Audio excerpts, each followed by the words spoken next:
Okay people, welcome back to another Fwoosh review. Tonight I'm taking a look at the Medicom MAFEX comic book style Amazing Spider-Man. And just looking at the package, I have to, while smashing the package, looking at the package, I have to say Medicom's come a long way with the look of their outer box and stuff. Especially compared back to those early days of, was it Star Wars I first got into the MAFEX line? Either or, back then it usually looked like Dollar General fare. Nothing against Dollar General. I buy a lot of stuff at Dollar General. Here they've done a pretty good job of making it cohesive, kind of import quality, you know what I mean? Even though there is some weirdness, I do like this comic book style box up here at the top. It tells you it's 6-inch, tells you it's number 75 in the line. I do not know what double trouble means when it comes to Spider-Man though. The window, you see everything in the box. I already see a problem I'm having, but we'll get to that when I get this open. On the side, pretty promotional shot, a couple of Spider-Man logos. On the back, more poses you can get the figure into, accessories it comes with, web lines, bunch of unreadables. Probably says something like, this may just be the end-all be-all Spider-Man you've been looking for. Even though looking at the promotional shots and looking at the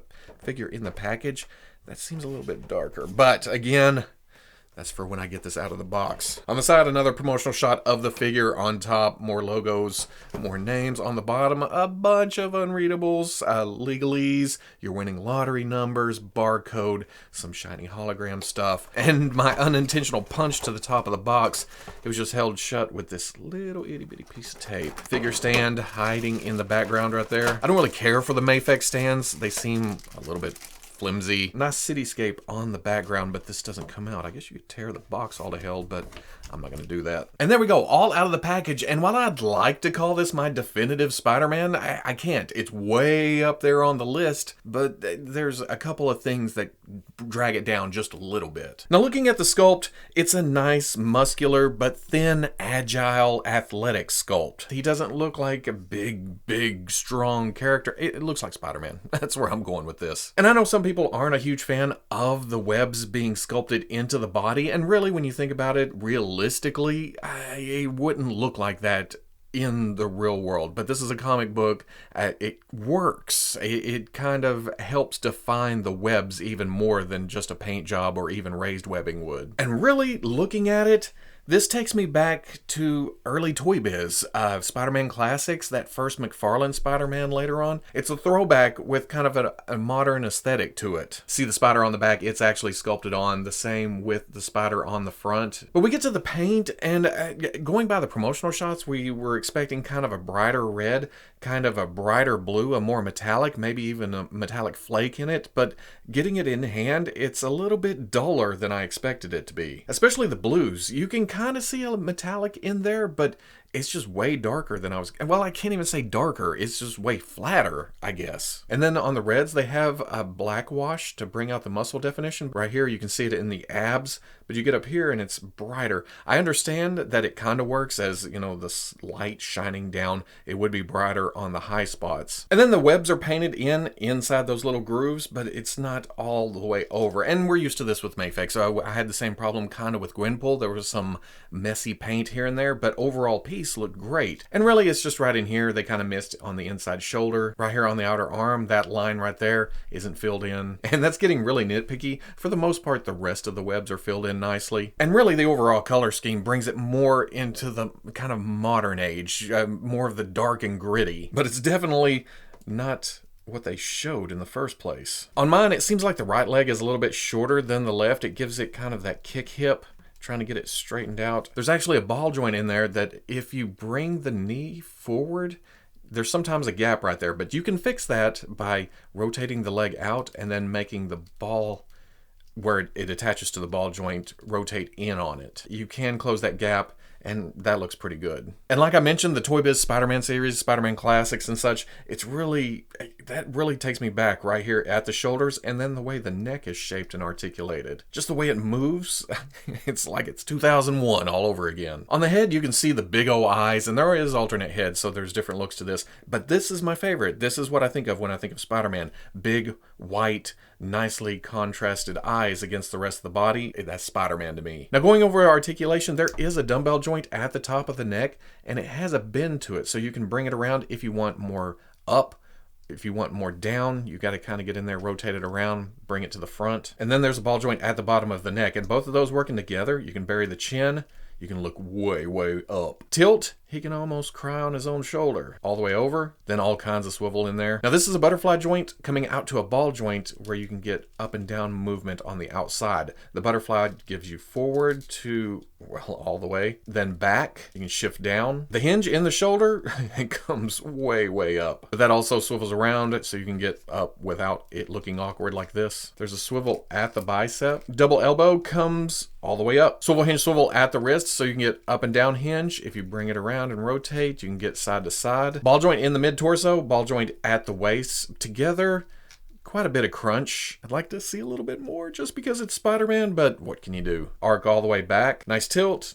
Tilt. Ball joint at the hip, coming out to a swivel in the thigh, and that all works together. You can rotate, you can twist, you can bring the leg pretty much all the way up past 90. Back, not so much. Kicks on the butt sculpt right there. Out, all kinds of swivel right there. Double knee comes all the way up. Can't quite, oh, there you go, never mind. Boom. Kicks his own ass. And then the same joint at the ankle as at the wrist. There's a swivel, there's a hinge, there's a swivel. You can come back with it forward. And then that other swivel is forward facing, so you get rocker ankle action out of that. For accessories, he comes with 2 relaxed hands. He comes with 2 spread out wall crawling hands. He comes with 2 fists. He comes with 2 thwip hands. And then he comes with 2 grip hands. And there's not really a mushroom head to the wrist joint right there, so it just kind of slips on with friction. Now all the hands that didn't come on the figure in the package, nice and tight, don't seem to fall off. The relaxed hands that were on the figure in the package, kind of loose.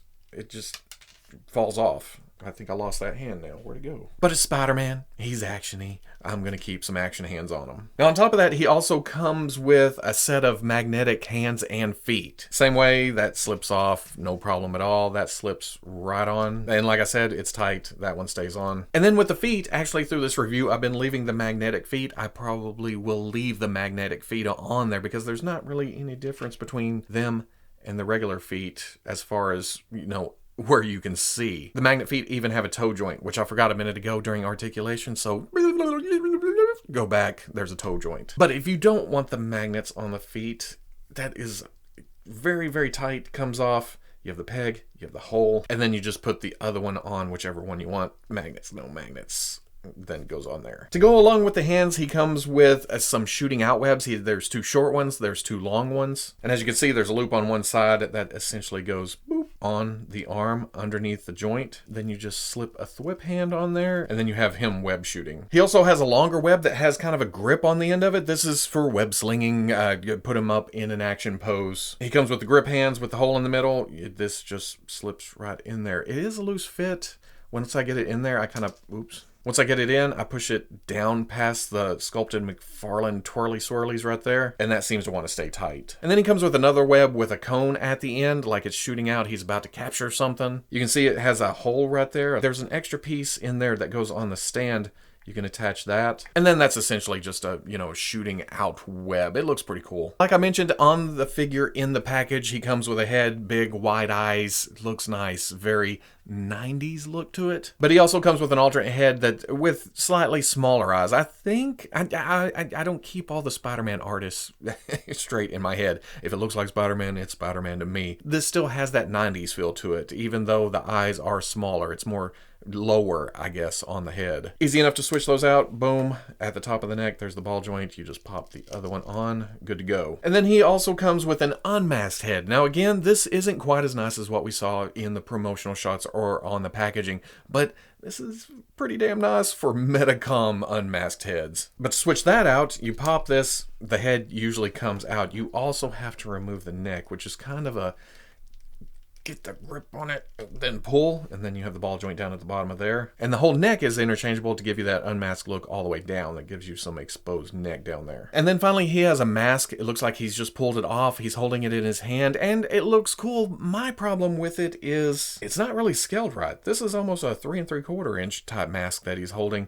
The eyes aren't the same size. It's just small. That's what I'm going to say. It's too tiny for this figure. But here he is with the first character in the Marvel Comics MAFEX series, Gwenpool. Good size between the two. I don't feel like the aesthetics quite work. Gwenpool's more of a anime, manga, comic style. This is, well, I think comic style, yeah. So is Spider-Man, but he's more of the American comic style. But a lot of people I know are trying to fudge this into their Marvel Legends display, and really, it works okay. I think it fits. Yes, he's a little bit gangly. The hands are smaller than Marvel Legends. The feet are smaller than Marvel Legends, but really on the Marvel Legends, the feet and the hands are a little bit large. It's a little bit shorter too, but maybe this is young adult before, you know, he grows all the way up. It's kind of cool that the blues match between these two again, but again, this is a very modern iteration of Spider-Man. Another thing I forgot to mention during articulation, there is a drop-down hip, so you do get more range because of that. If you get too crazy with the hip,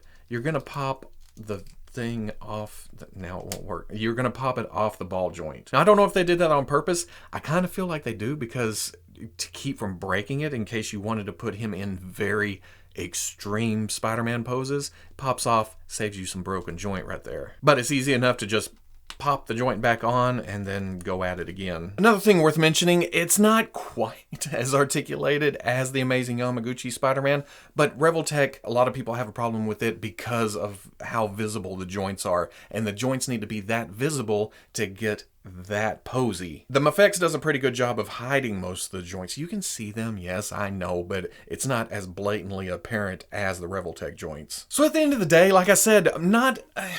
well, I hate saying it. The more I mess with it, the more definitive it becomes. This will probably be my comic book Spider-Man on the shelf. But I wish it was a little bit more blue. I wish it was a little bit brighter red.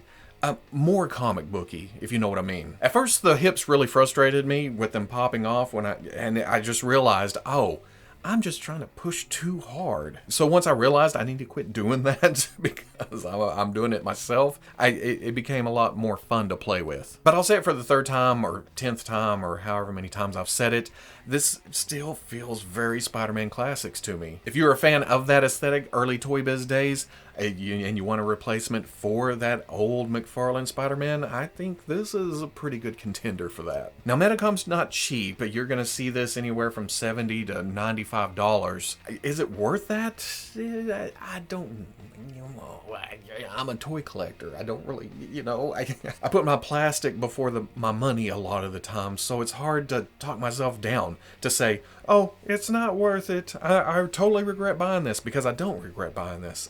I'm enjoying it. So in that aspect, yeah, it's worth it. It's worth it for me to have the enjoyment, the joy, the happiness that this brings. But at the same time, if you're just wanting a Spider-Man for your shelf, go get a Marvel Legends. But if you're wanting the Spider-Man, or one of the Spider-Mans that are out there right now, this is hard to beat. Can you tell I'm conflicted? I am. I really, really am. So if you like this review, or Robo's inching into madness on display in front of everybody, comment, like, subscribe.